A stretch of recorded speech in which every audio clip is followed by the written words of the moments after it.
Okay, so some homework problems from 2.4. This is number 9. And I forgot to mention that, again, some of your numbers here might be a little bit different, but it should be the same idea. So the first question, number 9, is h of t is equal to t cubed over t to the 8 plus 7, and then the whole thing squared. And of course, find the derivative.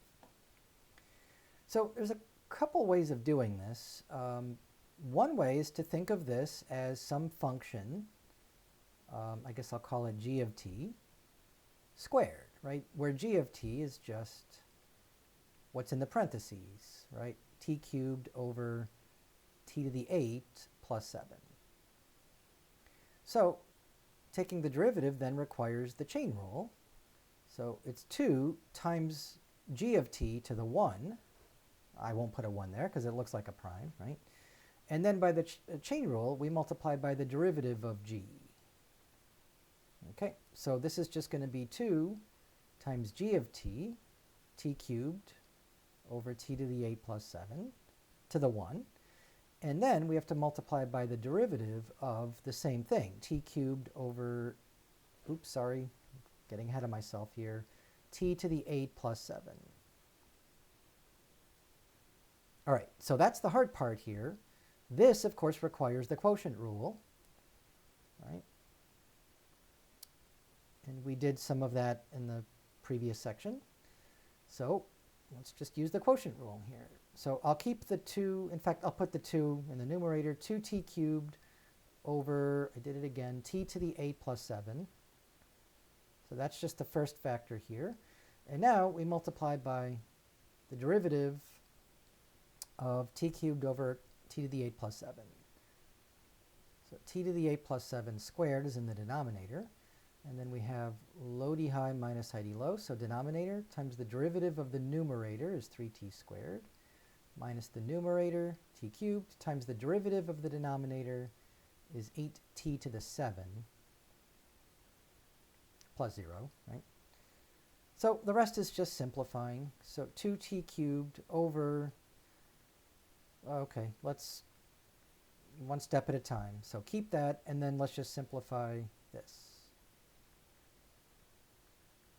So keep the denominator, and let's just multiply out the numerator. 3t squared times t to the 8 is 3t to the 10 plus 21t squared minus 8t to the 10.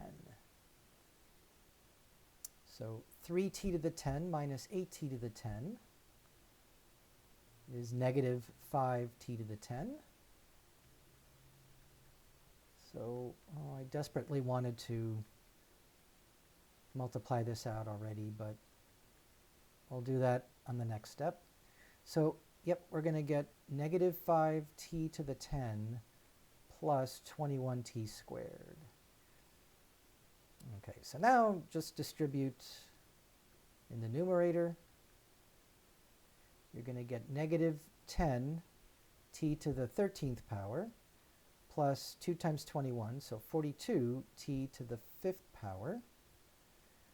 And then in the denominator, we have t to the 8 plus 7 to the 1 times the same thing squared. So 1 plus 2 is 3, so the exponent there is 3. And I think we got it. I think that's probably good enough.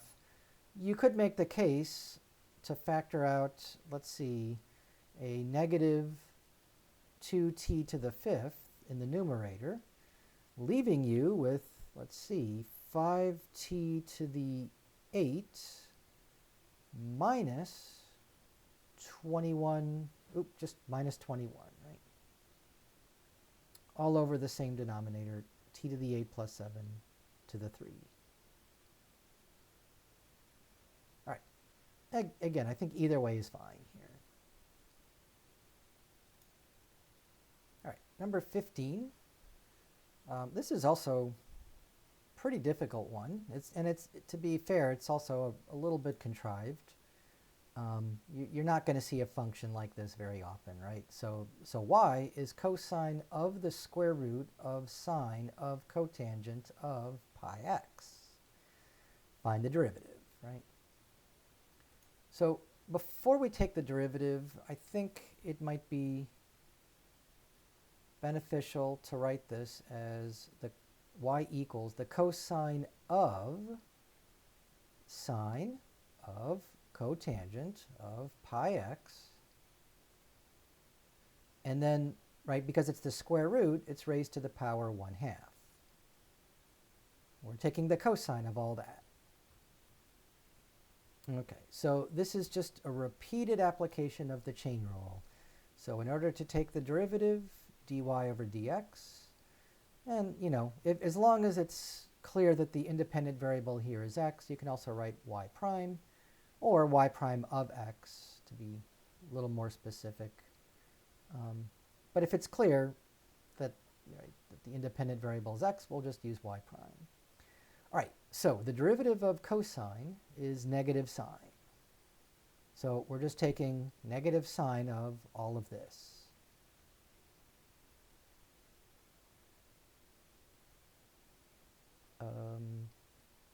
Cotangent of pi x.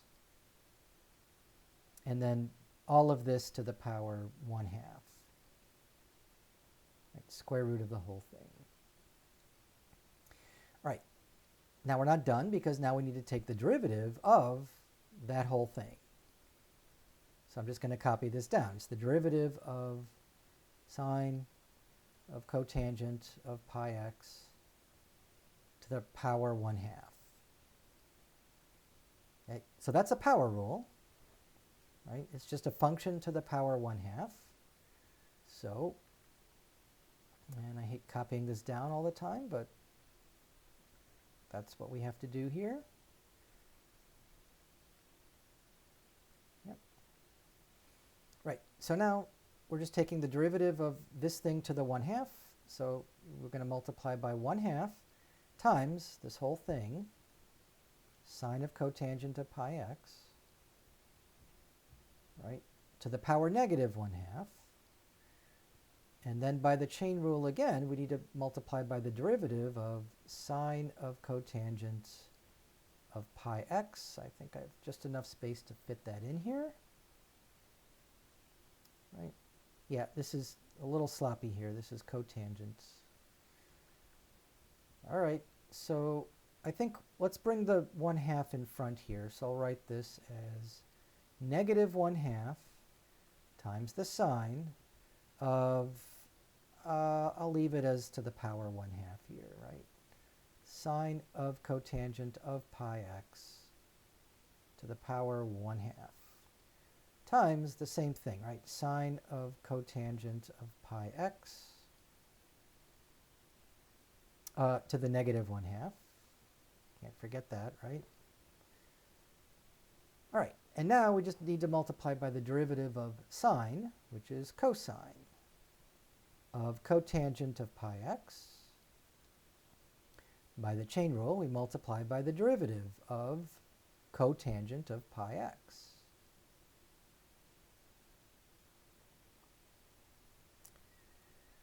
Okay, so this is quite a handful here.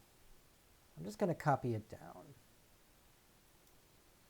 Okay, so I just cut and paste all this, and now we just take the derivative of cotangent of pi x. So the derivative of cotangent is negative cosecant squared of pi x. But we're still not done because now we have to take the derivative of pi x, which of course is just pi. And we'll just bring the pi in front, I think. So let's see, negative pi over 2 times the sine. And at this point, I'm going to turn this back into a square root of sine of cotangent of pi x. And then, well, since this is to the negative 1/2, I guess that'll be in the denominator. So divided by the square root of sine of cotangent of pi x. And then back in the numerator, we have cosine of cotangent of pi x times a negative. So I think we have two negatives here, right? That makes it a positive. It's a negative times a negative is positive, right? So then we have cosecant squared of pi x And I brought the derivative of pi x was just pi, and I brought that in front. Okay, so I think that's it. There's probably a better way to write this. For one thing, we can just bring the 2 downstairs. So how about if I write pi cosecant squared of pi x times the cosine of cotangent of pi x times the sine of the square root of sine of cotangent of pi x, all divided by 2 times the square root of sine of cotangent of pi x.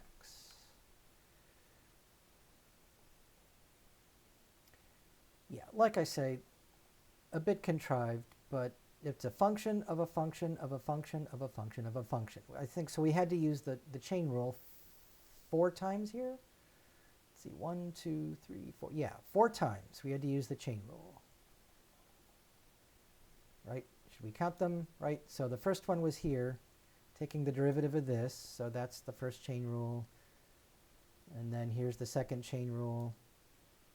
And then here's the third chain rule. And then the fourth one, the derivative of pi x. Again, that was the easy one. It's just pi. There's the pi in front. So yeah, not a pleasant problem, but that's about as bad as it gets. So, all right, last one. This is number 18. And this is one where they really break it down into a whole lot of steps, maybe too many steps. But I'll go through it, step by step, as if this were on a test, right? So the function they give us is 4 cosine x plus 2 sine 2x. And they want us to determine the points at which the tangent line is horizontal. So what does that mean, right? If you have a graph and you have a point at which the tangent line is horizontal, well, that means the tangent line has slope 0. So in other words, they want the slope, or the derivative, to be equal to 0. Right? So there's a couple steps here. First, we have to take the derivative of this, and then set it equal to 0, right, and solve for x. Okay, so first step is to just find the derivative. And in this form, the derivative of 4 cosine x is negative 4 sine x. And then the derivative of 2 sine 2x, so there's a chain rule here, right? So 2, and then the derivative of sine is cosine, so cosine of 2x. And then the derivative of 2x is 2, right? And this 2 times this 2 is 4. So this is just negative 4 sine x plus 4 cosine of 2x. Okay. And we could factor out a negative 4 here and write this as negative 4 times sine of x minus the cosine of 2x, right? And so that's the derivative. Now we have to set this equal to 0 and solve, right? So we have to solve this for x. Right? And here's where it gets a little tricky, because in this form it's very difficult. First of all, we could divide by negative 4. That doesn't matter. Right? So at this point we have to solve the equation sine x minus the cosine of 2x equals 0. Okay, so again, this is not an easy equation to solve in this form. However, cosine of 2x should remind you of something. This is the double angle formula. Cosine, let's write that again. Cosine of 2x, we could write this as cosine squared x minus sine squared x, or 2 times the cosine squared x minus 1, or we could write it as 1 minus 2 times the sine squared of x. Now, which of these three should we use? Well, notice that in the equation here, the only other term we have is the sine x. So if we can write everything in terms of sine, then I would use the bottom one here, 1 minus 2 sine squared, because all the others still have a cosine in it. So we can change everything to sine here by writing this as sine x minus 1 minus 2 sine squared x equals 0, right? All right. And to simplify this, we're going to get 2 sine squared x, right? Because it's a negative times a negative is positive, plus sine x, and then just the negative 1 here. Okay? All right, so at this point, this should look like a quadratic equation. In fact, it really is. You can think of this as, let's say, 2u squared plus u minus 1 equals 0, where u is just sine of x, right? So we can either use the quadratic formula, or I think we can factor this out. You should be pros at factoring by now. So let's see, this is going to be a 1 and a 1. Where does the negative go? Does it go here? So we have negative 2 plus 1 would be negative 1, but this is a positive. So I got it backwards. It's going to be negative positive, right? So 2u minus 1 equals 0. So u could be 1/2. Or u plus 1 equals 0 gives us u equals negative 1. Okay, so those are the solutions to this equation. Sorry, this equation here. But that wasn't the question. The question was to solve for x. So remember, u was just sine x. So sine of x is equal to 1/2, or sine of x is equal to negative 1. So how do we solve those? Just draw your unit circle. Everyone remembers the unit circle, I hope. So 1/2 is, right, remember, sine is the y-coordinate. Y is sine x, so y is 1/2. So that's about this angle here, or this angle here. So this should be pi over 6, or 5 pi over 6. So this equation on the left, sine x equals 1/2, has two solutions, pi over 6 and 5 pi over 6.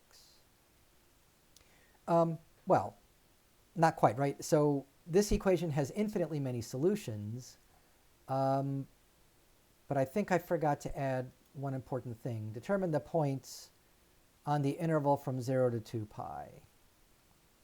So from 0 to 2 pi, in other words, just going once around the circle, there's only two solutions, right? And then where's sine of x negative 1? That's at the south pole here, right? So that's negative pi over 2. However, if you're going from 0 to 2 pi, you can't go backwards, right? You got to go counterclockwise. So this is coterminal with 3 pi over 2. So this equation here has only one solution, at least from 0 to 2 pi, and that's 3 pi over 2. So there's three solutions altogether, right? Pi over 6, 5 pi over 6, and 3 pi over 2. Right? And we're still not quite done because the question is to find the points at which the tangent line is horizontal. We only found the x values. Right? We're looking for x and y. So what is y when x is pi over 6, 5 pi over 6, and 3 pi over 2? Right? So to get the y values, we have to go back to the original function. So let me remind you what the original function was. It was 4 cosine x plus 2 sine 2x. And we could have simplified this, or use the double angle formula here, but not necessary, right? So let's start with pi over 6. When you plug that into the function, you get 4 cosine of pi over 6 plus 2 times the sine of 2 pi over 6. But 2 pi over 6 is also just pi over 3. Okay, so cosine of pi over 6 is square root of 3 over 2 plus 2 times sine of pi over 3 is also square root of 3 over 2. So that's 6 square root of 3 over 2. or just 3 square root of 3. So that's the y-coordinate when x is pi over 6. Okay, so for 5 pi over 6, you get 4 cosine of 5 pi over 6 plus 2 sine of, well, 2 times 5 pi over 6 is 5 pi over 3. Cosine of 5 pi over 6 is negative square root of 3 over 2. And the sine of 5 pi over 3, I think we're in quadrant 4, where sine is negative. So, yep, this will also be negative. Well, okay, let's keep the plus 2. Sine of 5 pi over 3 is negative square root of 3 over 2. I'm trying to think, is that right? 4 pi over 3, 5, yeah. Right, so this will just be negative 6 square root of 3 over 2, or negative 3 square root of 3. And I think you have the right idea here. Now just plug in the 3 pi over 2. So 4 times the cosine of 3 pi over 2 plus 2 times the sine of 3 pi. Right, so cosine of 3 pi over 2, cosine is the x-coordinate, so that's 0, 4 times 0. And sine of 3 pi is also 0. So 0 plus 0 is 0. So the y-coordinate here is 0. So these are the 3 points at which the graph will have a horizontal tangent line. Remember, the tangent line is horizontal, means the derivative is 0 there. So 3 points on the graph where the tangent line is horizontal. And to be clear, 3 points only between 0 and 2 pi. Right? In other words, only on one complete period of the graph here. All right. Again, so that was a tricky one. I hope you got all that. And it's just breaking it down into little steps. So that should be good enough. All right, so that's 2.4.